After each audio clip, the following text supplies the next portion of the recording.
કર્મની ગતિ શું હોઈ શકે? કર્મે લખ્યા કીર્તાર કોઈ દી સઠી ના ચૂકે નહીં. પછી હુનર કરો હજારી આખરે આડા ફરે. બધા મને બાપુ આમાં ટપા નથી પડતા. જો અમુક અમુક તમને સવાલ કરું કંઈક જવાબ હોય મને કહેજો એટલે મારે કામ આવે. કર્મની બધા વાતો કરે કે સારું કરો તો સારું ફળ મળે એમ કે ને બધા. હું વાત કહું છું લ્યો ને. અને ખરાબ કરો એટલે કે ખરાબ ફળ મળે. તો હું એમ કહું છું કે ભક્તિ કરે એવડે દુખી છે ને દુનિયાના બૂસ મારે સુખી છે. તો શું કર્મમાં સમજવું? રામ જેવા રામ 14 વર્ષ વનમાં રખડવું પડ્યું. મારા બાપ આપણે અગરબત્તી દીવો કરીએ છીએ. શું કર્મ છે? અરે મિથિલા નરેશની દીકરી બાપુ જ્યાં સુધી બાપના ઘરે હોય એક દી દુઃખનો ન ઉગે. અને અયોધ્યાના મહારાણી બન્યા પછી બાપુ આખી જિંદગીમાં સુખનો દી ન ઉગ્યો. દીકરીનો શું ગુનો હોય છે? શું કર્મની વાતો આપણે કરીએ ભલામણ? દ્રૌપદીના ચીર ઉડાતા અહીંયા કોણ નહોતું? આખી દુનિયાને ખબર છે. કાળના જડબા ઝાલીને ઉભા રાખીને એવા પાંડવો અહીંયા જ બેઠા હતા. દીકરીનો ગુનો શું હતો? શું એનું કર્મ? અખિલ બ્રહ્માંડનો માલિક કૃષ્ણ પરમાત્મા એને ખબર ન હોય કે આ બેસ તો ભીલ મને બાણ મારશે? એને ખબર ન હોય? આખા વિશ્વનું જેને સર્જન કર્યું હોય અને ભીલના બાણથી વિંધાવવું પડે તો બાપુ એનું શું કર્મ છે?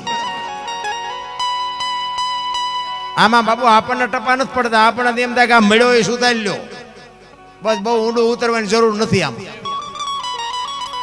ઘણા ભાવની વાત કરે, ઓલા ભાવમાં આમ ને ઓલા ભાવમાં આમ. એટલે તમે જવાના ગમે અહીંયા હોય, આવ્યા છો ચિયા ભાવમાંથી? કોકને ખબર હોય તો હું વાત કરો તો છે કોઈને ખબર ક્યાંથી આવ્યા છે? આપણે મને નથી ખબર, તમને ક્યાંથી હોય?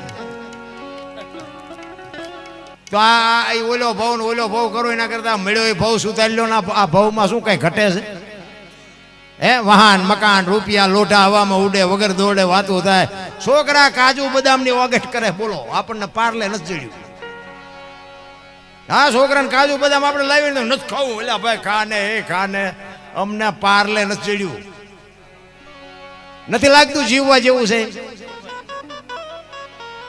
પણ એવા બુદ્ધિના ગાળિયા થયા છે ભાઈ.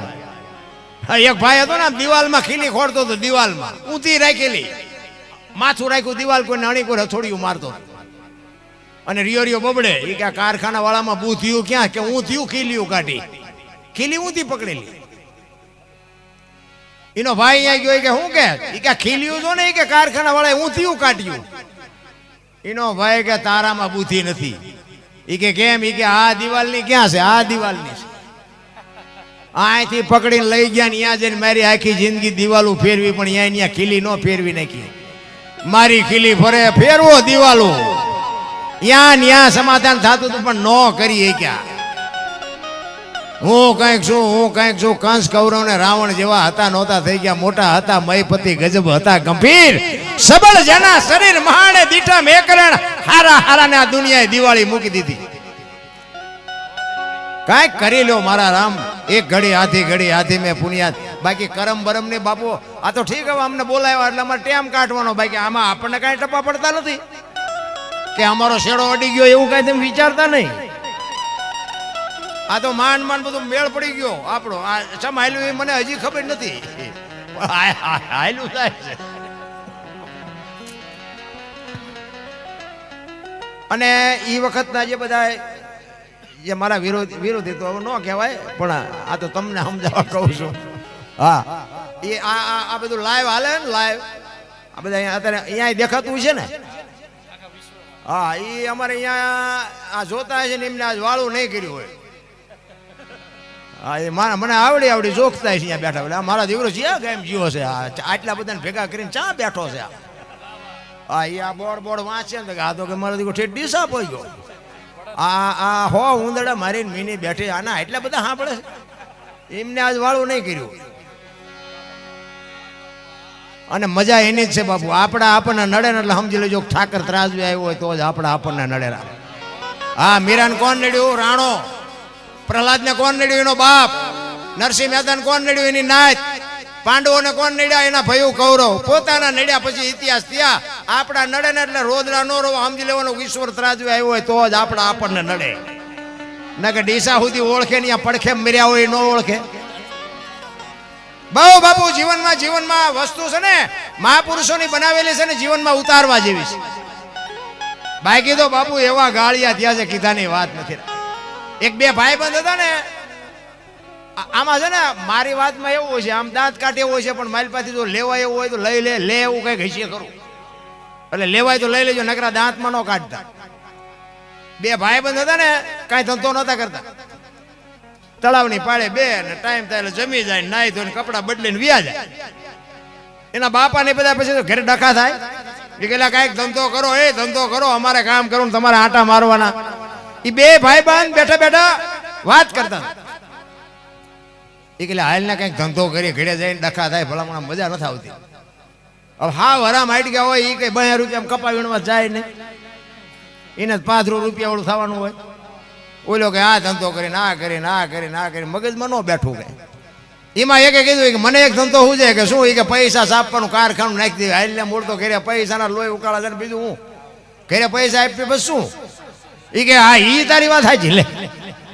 એ કર્યું બધું ભેગું અને મકાન કંઈક રાખ્યું અને 2 જણાએ બધું ચાલુ કર્યું. એ કે હું મળું પૈસા બનાવવાના તું મળી હો ને નોટોના ડટ્ટા બનાવ 2-3 તિજોરીઓ ભરીને પછી અંકેલો કરી લે. એ 2 તિજોરીઓ ભરીને એમાં એકનું ધ્યાન ગયું કે બરોબર કે ભૂલ થઈ ગઈ. આમ આ બે હું બનાવી રહ્યું ભાઈ ભારતીય રિઝર્વ બેંક ને ગવર્નરની સહી ને ગાંધીજીનો ફોટો ને બધું રેડી કમ્પ્લીટ પણ સિક્કો 15 નો લાગ્યો. એ કે આ 15 ની નોટ ને લઈને ચા જાવ 10 ની 50 ની 100 ની તો બધી બરોબર આ 15 નો લાગ્યો. એ કે જોતો નથી ભલા મને બનાણો કે ઝીકવા.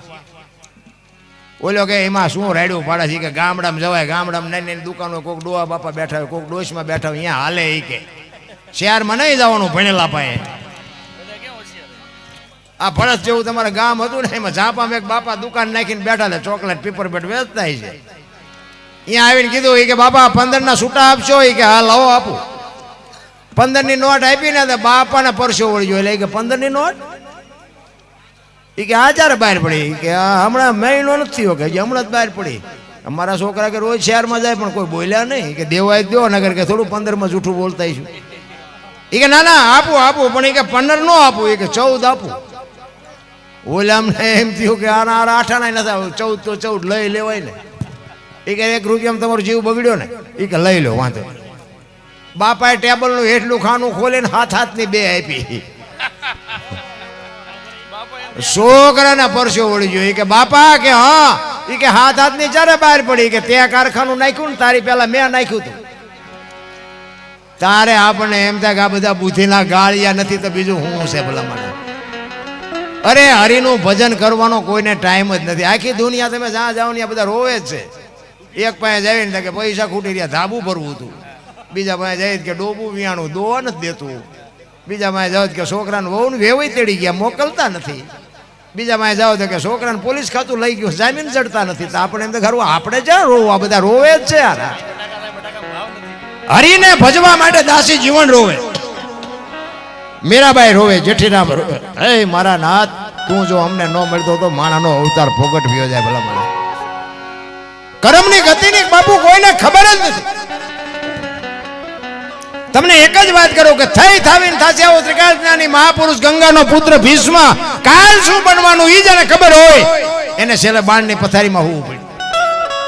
વિચાર કરજો યમના દૂત જેને લેવા આવે અને યમના દૂતને એમ કે અત્યારે વ્યોજા 6 મહિના પછી આવજે પોતાનું મૃત્યુ રોકી શકે એવો સમર્થ ને સિદ્ધ પુરુષ છેલ્લે બાણની પથારીમાં હોવું પડ્યું. એનું શું કરમ છે? તો આપણે વિચારવું જો ને આપણે કેટલાના બૂસ માર્યા છે કેટલાના રોલ કર્યા છે એ નહીં નડે? વિચાર કરજો. કુરુક્ષેત્રના મેદાનમાં 18 દિવસનું યુદ્ધ હાલ્યું ને જો આ જનેતા આ માવડીઓ બેનું બેઠી ને એટલે માટે કહું છું કેવી જનેતા હોય કેવી માં હોય એના માટે બાપુ વાત કરું છું. અને હું તો આજે કહું કે આ માવડીઓ છે ને એ ધારે તો ગોપીચંદ ને ભરતરી જેવા દીકરા ગંગા સતી ને પાનબાઈ જેવી દીકરીઓ થાય ન થાય એવા ઈના ઈ માં છે ને ઈના ઈ બાપ છે ને ઈના ઈ ધરતી ઈનો ઈ આકાશ બધું ઈનું ઈ છે. આપણે બગડ્યા છે કાંઈ બગડ્યું નથી. હું તો એમ કહું દીકરીઓને કે ઉદરમાં સંતાનનો વિકાસ થતો હોય અને જન્મ થયા પહેલા રામાયણ ગીતા અને ભાગવતના 5-5 પાના વાંચજો. જો આપને ટેકો દેવું સંતાન ન થાય તો ભજન ગાવાનું બંધ કરી દઉં ભલા મને. આપણા સંતોની તાકાત, આપણા ગ્રંથોની તાકાત. કચ્છ કાઠિયાવાડ સૌરાષ્ટ્ર બાપુ કાયા જેની કુપડી પડસંદ જેના પ્રાણ સંતને સુરા નિપજાવતી હોરઠ રતનની ખાણ બાપુ એવા મહાપુરુષો આ ધરતી ઉપર પાક્યા છે. પણ ઈ કોઈને વાંસવું ગમતું જ નથી. વહુ નહારો ભેગા પાણી પૂરીઓ ખાતા હોય. લો અહીંયા પરજા જેવી થાય. હા, અહીંયા ગોપીચંદ ને ભરતરીની વાતો શું કરીએ આપણે? અરે માં તો માં છે ભલામણા. ઈ કુરુક્ષેત્રના મેદાનમાં કૌરવ પાંડવનું યુદ્ધ થયું ને, કૃષ્ણ પરમાત્મા પાંડવના પક્ષમાં છે ને ભીષ્મ પિતા કૌરવના પક્ષમાં છે. ભીષ્મને બધી ખબર હતી કે હું અત્યારે ખોટાને સાથ આપું છું, અને કૃષ્ણ પરમાત્મા પાસે ભીષ્મ પિતા કહે છે કે તમે જે પક્ષમાં હોય ને પક્ષ હારે નહીં, મને બધી ખબર છે, પણ આનું અનાજ મેં ખાધું છે એટલે મારે આનો સેનાપતિ બન્યા વગર છૂટકો નથી, દુર્યોધન. ત્યારે કૃષ્ણ પરમાત્મા કહે છે કે ના દાદા, આ તમારા ભાઈઓનો મામલો છે, મારે કઈ આમાં કોઈ લેવા દેવા છે નહીં. હું તો એક અર્જુનનો રથ હલાવનાર સારથી છું, મારે કઈ હથિયાર ઉપાડવાનું નથી. ભીષ્મ વિચાર કરે ઈ કે બી કે તારી એકની જ લાગે ને, આમાં કોની તાકાત છે કે મને મારી શકે? કૃષ્ણ પરમાત્માને કહે છે ભીષ્મ ઈ કે તમે હથિયાર ન ઉપાડો એવું બને નહીં. અને કૃષ્ણ પરમાત્માએ આમ પ્રતિજ્ઞા કરીને ઈ કે ગમે એવું યુદ્ધ જામ્યું હોય હું હથિયાર નહીં ઉપાડું. આમ પાણી મૂક્યું કૃષ્ણ પરમાત્માએ, અને તરત જ બાપુ ભીષ્મ પિતાએ પ્રતિજ્ઞા કરી કે કુરુક્ષેત્રના મેદાનમાં જો તને હથિયાર ન ઉપડાવું તો હું ભીષ્મ પિતા નહીં લખું. અહીંયા લખી લેજે રામ. વિચાર કરજો, અખિલ બ્રહ્માંડના માલિકની જે પ્રતિજ્ઞા તોડાવી કે ઈ સમર્થ પુરુષ કેવો છે, અને એનો જન્મ આપવા વાળી માં કેવી છે. અને ચોથા દિવસનું યુદ્ધ હતું ને દુર્યોધન ભીષ્મ પિતાને કહે છે કે દાદા દાદા, હથિયાર મારા, રથ મારો, ખાવ મારો, પક્ષ મારો, અને અર્જુનને મારવો એ તો તમારા ડાબા હાથનો ખેલ છે ને 4 દી થયા કઈ કરતા નથી. અને બાપુ ભીષ્મના રૂવાડા ઠરડાઈ ગયા હોય કે આ મને શું માનતો હોય છે. અને એ જ વખતે બાપુ કૃષ્ણ પરમાત્મા ઉભા છે, પાંડવો ઉભા છે, અને જાહેર કર્યું કાલ પાંડવોને રહેવા ન દઉં. ભીષ્મ પિતા કહે છે ન પાંડવી પૃથ્વી કરી નાખું કાલ. વિચાર કરજો, એવો સમર્થ પુરુષ પાંડવોને મારી નાખવાના, દુનિયામાં રહેવા ન દેવા, એ બાપુ કેવડી વાત છે. તમને મને સાંભળીને આપણે બેરા થઈ ગયા, પણ ઉતરતું જ નથી કઈ. આ કાનેથી આ કાને ડાયરેક્ટ વ્યૂ જાય છે. હાઈવે હાલે ડાયવર્ઝન ઉતરતું જ નથી. અને કૃષ્ણ પરમાત્મા વિચાર કરવા મનાણા કે દાદા બોલ્યા છે કાલ પાંડવને રહેવા ન દઉં, હું પાંડવના પક્ષમાં છું, હવે આનું કરવું શું? દાદા બોલ્યા કઈક નવા જૂની થાય. રાત્રિનો સમય છે, પોતપોતાની સાવણીમાં બધા સુતા છે. અખિલ બ્રહ્માંડનો માલિક કૃષ્ણ પરમાત્મા કુરુક્ષેત્રના મેદાનમાં રાતે બાપુ ચંદ્રમાં ખીલ્યો છે, અને ચંદ્રના અંજવાળે બાપુ મેદાનમાં વાંહે હાથ રાખીને અખિલ બ્રહ્માંડનો માલિક આંટા મારે છે. કાલનો નિર્ણય શું લેવો? આટા મારતા હતા, એમાં એક માં દેખાણી, સફેદ વસ્ત્ર પહેરી, અને એક માં બેઠી હતી. કૃષ્ણ પરમાત્માને એમ થયું કે અત્યારે રાતે કોઈક માજી છે. ત્યાં જઈને કીધું કે માં કોણ છો? સફેદ વસ્ત્ર પહેરેલા બાપુ એ જગતજનની જોગમાયા ઊભી થઈ, અને માં કહે છે કે હું ગંગા છું, ભીષ્મની માં છું. અરે માં તમે અટાણે આયા? એ કે કાલ મારો દીકરો અહીં પડવાનો છે ને મેદાનમાં, એને કાંટા ને કાંકરા ન વાગે એટલે વીણવા આવીશું. અને અખિલ બ્રહ્માંડનો માલિક બાપુ ધ્રુજી ગયો. ભીષ્મ કહે છે કાલ પાંડવોને રહેવા ન દઉં. જનેતા એમ કહે છે કાલ ભીષ્મ અહીં પડવાના છે, આમાં સાચું શું? કૃષ્ણ પરમાત્મા મૂંઝાણા ભાઈ. રાતે સાવણીમાં આવી અને અર્જુનને બાપુ પાટું મારીને જગાડ્યો. એ કે ભીષ્મ આવી પ્રતિજ્ઞા કરી છે ને તમને હારો નીંદર આવે છે? અર્જુન જાગીને કે તમે તો જાગો છો ને, અમારે જાગીને શું કામ છે? અને જેનો ધણી જાગતો હોય ને એને બહુ ઉજાગરા કરવાની જરૂર નહીં રામ. ધણીને લગામ હોપી દેવાય. ત્યારે કૃષ્ણ પરમાત્મા અર્જુનને કહે છે કાલ કુરુક્ષેત્રના મેદાનમાં તારે શિખંડીની આગેવાની લેવાની, રથમાં તારી આગળ શિખંડીને રાખવાનો, તો જ ભીષ્મ હથિયાર નહીં ઉપાડે. તો અર્જુન કે શું મેં બંગડીઓ પહેરી છે? કૃષ્ણ પરમાત્મા કે ભાઈ હું કહું એમ કહીને ને કે ઓલો દડે રમે એવું કરી નાખશે, કોઈને જીવવાય નહીં દે. હવે તમે કેટલા બળુકા છો એ મને ખબર છે બધી. ભીષ્મને હરાવવા માટે એનો આ એક જ આઈડિયા છે, બીજું કઈ ન પતે.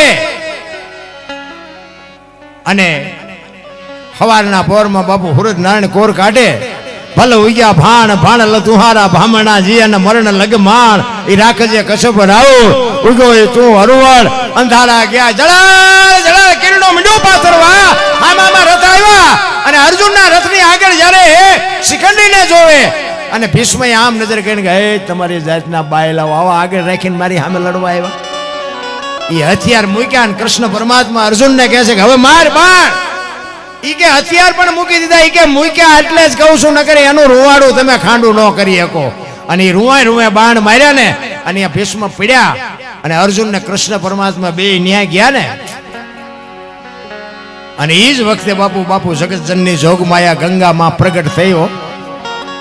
ધકેલ ત્રાંબા જેવી આંખો આમ મધુસૂદન ની સામે જોઈને કીધું, મધુસૂદન મારા દીકરાને ત્યાં દગો કરીને માર્યો નહીં કે અર્જુન ની આગળ ત્યાં શિખંડીને રાખ્યો તો ને, પણ શિખંડીની જગ્યાએ કદાચ તું ઉભો હોત ને તો તને દેખાડે કે ગંગાના ધાવણમાં કેટલી તાકાત છે. આ જનેતા એટલે કવિઓને લખવું પડે મોટે બોલો માં. ઈ હાથે નાનપણ હાંભળે ઈ મલક બધાની મજા પછી કડવી લાગે કાગડા. જો માં જીવતી હોય ને તો બાપુ ખોળામાં માથું નાખીને કોક દીક પૂછજો માં મારો જન્મ થયો તેથી તને વેદના શું હતી, કોક દીક પૂછજો રામ. ઈ આપણને ખબર જ નથી એટલે મા બાપને રોટલા દેવા વહમાં લાગે બધાને. ક્યાંય ગાડું ન હાલે બાપુ. માન બાપને દુખી કરો ને જિંદગીમાં તમારે દોડવું અહીંયા દોડો, કોઈ દી તમારો મેળ ન પડે. અને માન ને બાપને પગે લાગીને જાઓ, આખી દુનિયામાં ક્યાંય પગે ન આ શિવ ભોળાનાથના મંદિરમાં કદાચ જાઓ ન લાગો ને તો ભોળોનાથ હોત સહી કરી દે કાંઈ એની જનેતાને પગે લાગીને આવ્યો બાપુ. ઈ વાંકો વાલ ન કરી શકે. આ તો 40 લાખની ગાડીઓ લઈને નીકળે, વાયેલી સીટમાં જોવો કૂતરો બેઠો લબરક કરતો હોય. હવે આમાં માં ને બાપાને બેહર્યા હોય તો અરે અમને જોડું નથી જડ્યું. અમારો દીકરો કેવી ગાડીમાં ફેરવે, જિંદગીમાં કાંટો ન વાગે કાંટો મારા રામ. આ તો કે તમને ન ખબર પડે, તમને ન અત્યારની પરજારી એમ જ કરતી હોય. એટલે આ નહોતી ખબર એટલે 100 વીઘા રાખી હતી, તું 10 વીઘાના ઉલાળિયા મીડ્યો કરવા અમને નથી ખબર. અરે મારો દીકરો દેહના કોથળા કરી નાખ્યા ભલામણા આપણા હાટું થઈને. માં કોકના કામ કરતી હોય, બાપુ કોકના ભેગો હાથી રહેતો હોય અને દીકરાને ભણાવે ગણાવે મોટા કરે અને એ દીકરા જો રોટલા ન દે જિંદગીમાં કોઈ દી બાપુ દાણા જોવરાવો એટલા જોવરાવજો ને ક્યાંય મેળ ન પડે રામ, ક્યાંય ફતે જ નહીં રામ. અને બાપુ હું મારી વાત કરું ને, મેં બાપુ જિંદગીમાં કોઈ દી કઈ સારું કામ કર્યું જ નહોતું. આ માને બાપને હાજવાની એમાં આપણો અટાણ મેળ પડી ગયો એટલે તમને હું પાવરથી કહું છું. હા આપણે કોઈ દી સીતારામ નથી કર્યા, કોઈ મંદિરે નથી જોયું, કોઈને 10 રૂપિયા નથી આપ્યા. હા પણ મારી માને મારા બાપ ને બાપુ હતા ત્યાં સુધી મેં હાચવા છે અને એને પગે લાગ્યા સિવાય હું નીકળ્યો નહોતો ક્યાંય. હું ખટારો આંકતો હતો ને ખટારામાં જઉં ને તો હું મારી માને પગે લાગ્યા વગર નથી ગયો કોઈ દી.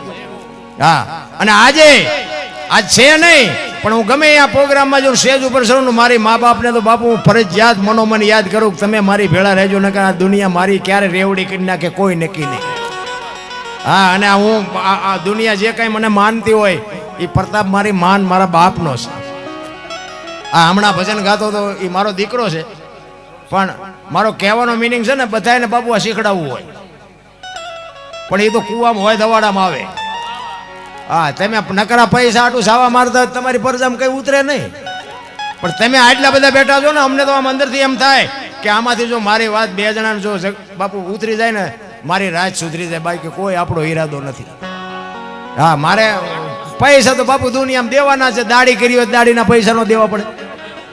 પૈસાથી બાપુ જીવન નથી પણ એક મારા આ દુનિયામાં બાપુ અમુક ચિત્રો જોઉં છું ને, હું કોઈ મોટો મહાપુરુષ છું હું કોઈ સંત છું એવી વાત નથી પણ બાપુ અમુક ચિત્ર જોઈ ત્યાં હૃદયમાં બાપુ વાગે છે. અરે તારી ભલી રે તારી આ જીવે એવું આવ્યું છે ને આવી દીકરીઓ આવા દીકરા ઈ જોઈ છે ને ત્યાં આપણને એમ થાય ખારું આટલા બધો આ વિડીયોના માધ્યમથી બહાર પડ્યા છે ને આપણે કંઈ કોકને વાત જો અડી જાય અને બાપુ આખી રાતમાં અમારી એકાદી રાડ જો સાંભળી જાય ને તો બસ અમારું કામ થઈ જાય, બાકી કોઈ અમારે કોઈને વેરાગ નથી લગાડવો. બાકી તો પછી બધા વિચારે ગંગાજીમાં નાઈ લેશું એટલે કે પાપ બધા બળી જાય. તો અહીંયા કાંઠે રહેતા છે રોજ ની ધૂપકા મારતા હોય એમ પાપ બળી જાય. એ તો બધું મને અને ગઢાની બાપુ વાતો તો નોંધ કરવા જેવી હતી. આપણે કહીએ ને કે નાચ છે એ ગંગા છે, નાચે તરવું નાચે મરવું, એવું અમારે ઇનપા કે છે, તમારે કહેતા ન કહેતા. અમારા મોટા બાપુ હતા ને એ શું કે ખબર હે, એ કે નાચે તરવું નાચે મરવું એ બધી વાત હાજી, પણ એ કે ગંગા નાચ છે એ ગંગા છે એ વાત બરોબર, પણ એ કે ગંગામાં નવાય હાકળ ઝાલીને ધૂપકા ન મળે, નગર પસાડી પસાડીને જે ગંગા મારે ને એવી એકય ન મારે. આ પોઈન્ટ વાળી વાત બાપુ હાવ અંગોઠા સાહેબ એની વાતો બાપુ તમે એ કે ગંગા હાચી એમાં ના ને નાયત વગેરે આપણે ભૂંડા લાગી વાત બરોબર છે, પણ નાયતમાં જો પાથરા ધૂપકા મારવા માંડશો ને ગંગામાં તો ઈ પસાડી પસાડીને મારે ને એવી એકય નહીં મારે, એટલે હાકળ ઝાલીને નાવું એમ. હવે આ બાપુ કયું વિજ્ઞાન ના કઈ કોઠા હોય ને કયું ભણતર મારા. આ હું તો એમ કહું ગઢા માવતર હોય ને તો હાજે અડધી કલાક બે જો બાપુ ને એની વાતો છે ને, આ બધી વાતો કામમાં ચારે આવે, પંચર ચારે પડે ગાડીમાં, ઈશ્વર વ્હીલ ન હોય તેથી, અને આ વસ્તુ બાપુ હોય ને તેથી આ જીવનમાં ઉપયોગ થાય. અમારા અત્યારે તમે જુઓ ને તો ગરીબ માણસને કોઈ ખાવા દેવા રાજી જ નથી. અમારા મોટા બાપુ એવું કહેતા કે તમારા ઘરે મહેમાન જેથી ઓછા થાય ને તેથી સમજી લેજો કે તમારો દી મોળો ઉગવાનો હોય તો જ મહેમાન ઓછા થાય. ખવડાવવામાં કોઈ દી ભિખારી વેડા નહીં કરવાના. એમાં આંગણે બંધાવો પરબડી, પંખી પાણી પી જાય, પછી કોક દી આવશે હંસલો તેથી પરબડી. એક દી તમારા આંગણે મારા નાથને આવવું પડે ને આવવું પડે. પણ પૈસા વાળા તમે સિટીમાં જુઓ ને પેલા માગણે એમ કે એ બાપા કંઈક જો, એ બાપા કે આગળ જા આગળ જા આગળ. હવે આગળ ઠેઠ સુધી તારા જેવા છે, ચા જાય આગળ, ચા ભોગાવામાં જાય. અરે બટકું રોટલો દે આવડું મોટું ઘર લઈને વિચાર તો કરો. એ કચ્છનો બારવટીયો ને સતી તોરલ બે અડાણે મૂક્યો બાપુ સાધુને જમાડવા માટે. વિચાર કરજો, સગાળ છે બિલખાના પાદરમાં એક સાધુને જમાડવા કે દીકરો કાપી, બાપુ દીકરો કાપી નાખ્યો. હે જલાની ઝૂંપડીએ કે બૈરું આપ્યો કે તારા ઘરે જમવું, એ કે બાપુ બૈરું ઉપાડો. શું બાપુ માણાના પેટ ભરવા હાટું થઈને સમર્પણ કર્યા છે મહાપુરુષોએ. હવે આપણને તો ભગવાને આટલું બધું આપ્યું છે, તમે આગળ આવે તો ડેલીઓ આડી કરે. અરે તમારું ઘર ફાડીને નહીં કોઈ ખાઈ જાય, પણ આ જીવનમાં ઉતરે એવું જ નથી. મને તો એમ થાય કે અત્યારે તમને કહું મૂક્યાનો માર્ગ નથી, પણ એવા જીવ ભિખારી થતા જાય છે ને કીધાની વાત. પછી મા બાપને જીવતા હોય ત્યારે રોટલા ન દે, પછી ફોટા અગરબત્તીઓ કરે, ફોટા રોટલા દેખાડે. ફોટા હોય ને અહીંયા પછી બપોરે રસોઈ બનાવી ને પછી આમ ધરાવે, પછી કે અમે રોજ ધરાવીને ખાવી. આવું ખવડાવ્યું હતું હજી 2 વર્ષ જીવે એવું હતું. આ ભૂખ્યા માર્યા છે ને હવે હું દેખાડો છો, કોઈ મતલબ નથી. નથી કોઈ ગુજરી ગયું હોય ને ત્યાં શમશાન યાત્રા નીકળે ને તો કે હાલો હાલો ટેકો દેવા જવું. ટેકો કોકનો ફલાણા ભાઈ ગુજરી, એટલે આ ટેકા ન દીધા એમાં તા જીયા. ટેકા હાટું જીવતા હતા તારે દીધો નહીં, હવે હું ટેકા દેવાના, કોઈ મતલબ નથી નારાયણ.